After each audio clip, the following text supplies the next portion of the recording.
Hello everyone, and welcome back to another reading wrap up.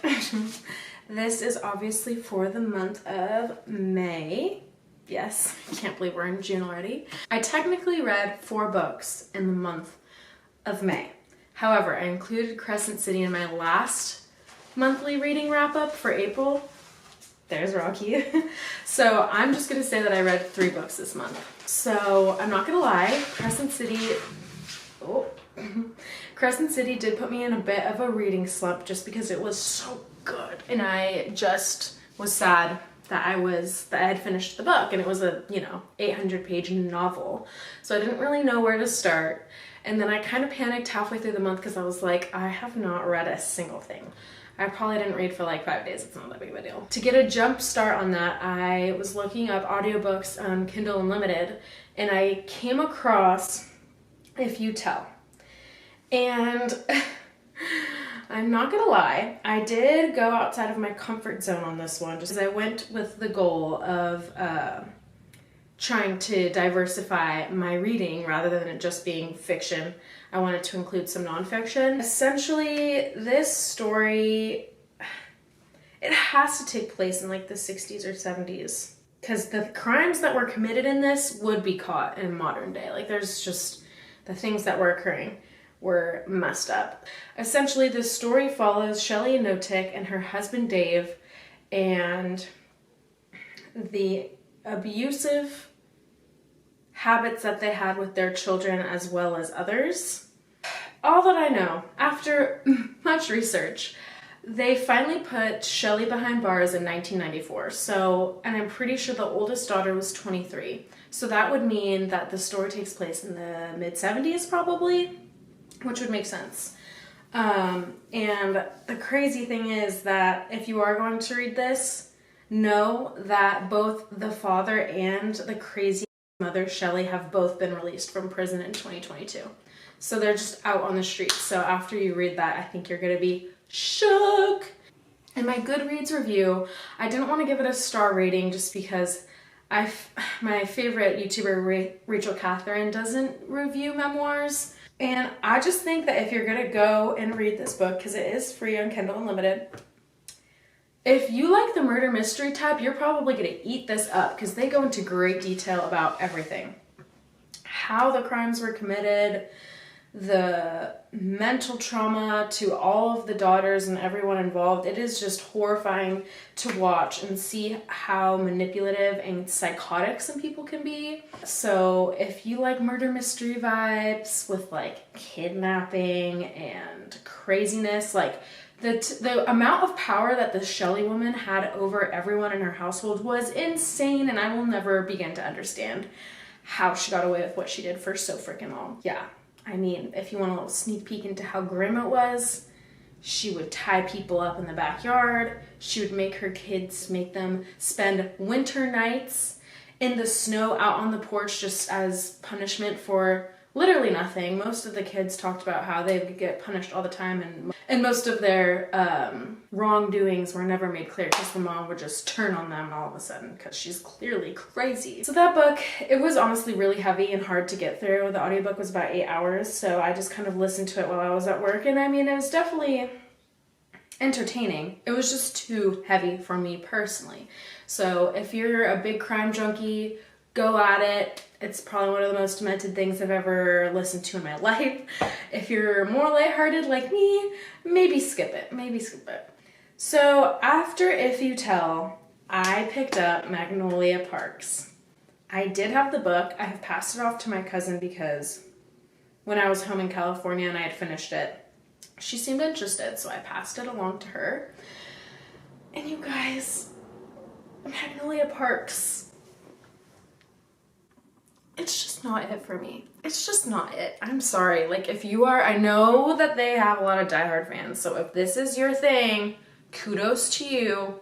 Not for me. And I really do think it's just because I never really got into like Vampire Diaries or Gossip Girl back in the day or Pretty Little Liars. Like, if that was your ish back in the day, you are going to love this. It's just essentially like the top 1% of London And the main character, Magnolia, is like obsessed with fashion. So she does beautifully paint what everyone is wearing. She is very obsessed about that. And she has her soulmate, which is, his nickname is Beej, BJ. Bartholomew, I'm pretty sure is his whole first name, I think. I could be wrong. First love type of vibe. He is toxic.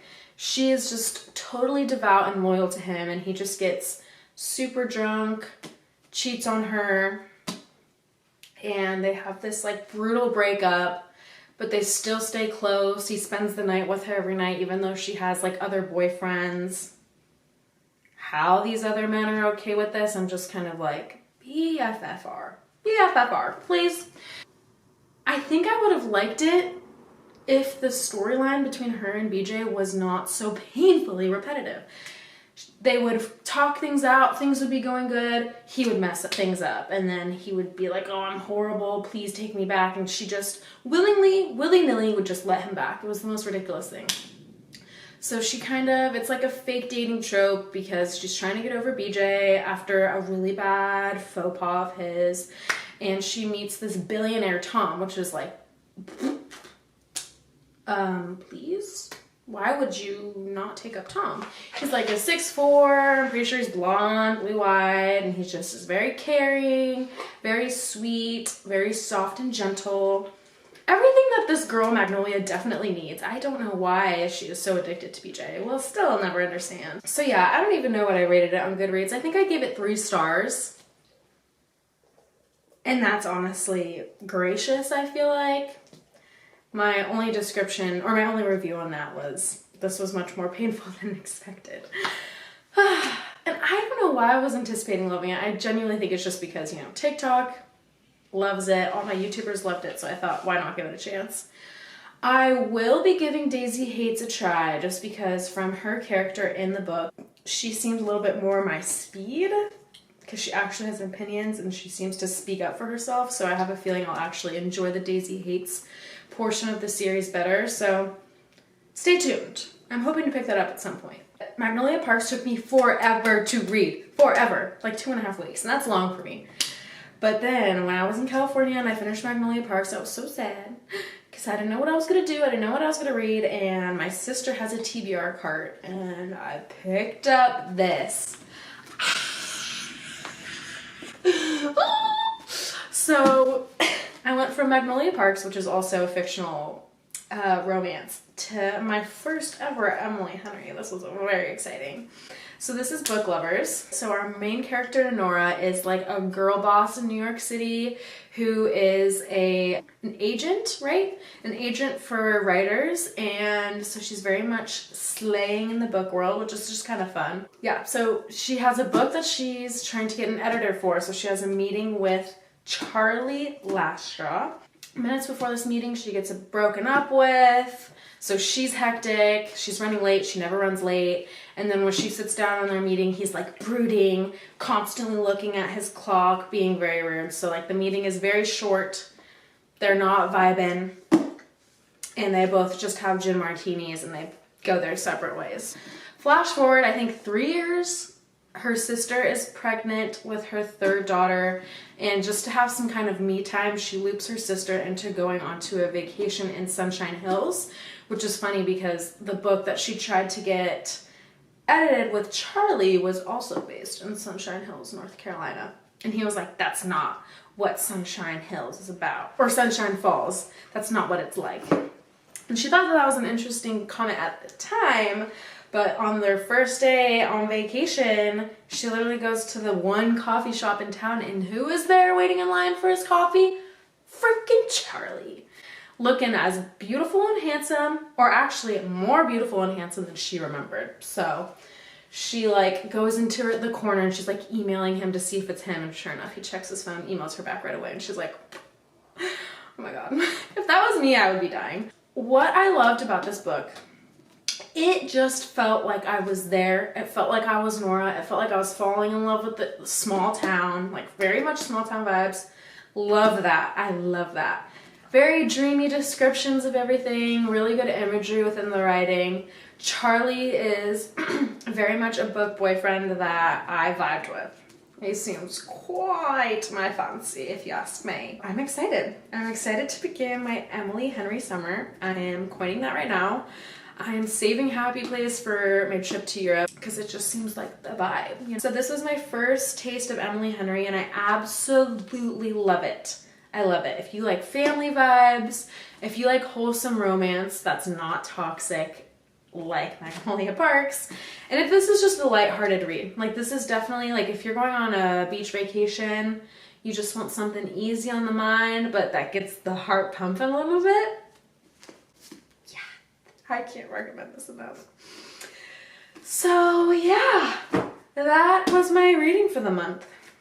If You Tell, Magnolia Parks, and Book Lovers. Kind of a mellow month for me. I am determined for June though. I am determined. I have the Kindle version and the physical version of the second Crescent City book. I'm eyeballing my Year of Rest and Relaxation over there, which is another book I'm hoping to read this upcoming month. And we'll see where we go from there. Who knows? Maybe I'll pick up another Emily Henry, but that is what what y'all should anticipate me reviewing next month. We'll see. And my memory card just got full, so sorry for that little abrupt ending in that last clip, but that's probably my cue to stop talking. If you want to follow me along on Goodreads, I do post essentially like every other day updates, and I will give like live feed reviews, so I will link that below. If you have any books that you want to recommend, send them my way. I am dying to have another month of only 5-star reads. I know that's asking a lot, but we did that last month, so why can't we do it again? But yeah. All right, friends, I think that's it for this video. And I will see you guys very soon. Okay, bye! I am in love with you. You heard me. I am in love with you. And I know that love is just a shout into the void, and that oblivion is inevitable, and that we're all doomed, and that one day all of our labors will be returned to dust. And I know that the sun will swallow the only earth we will ever have. And I am in love with you.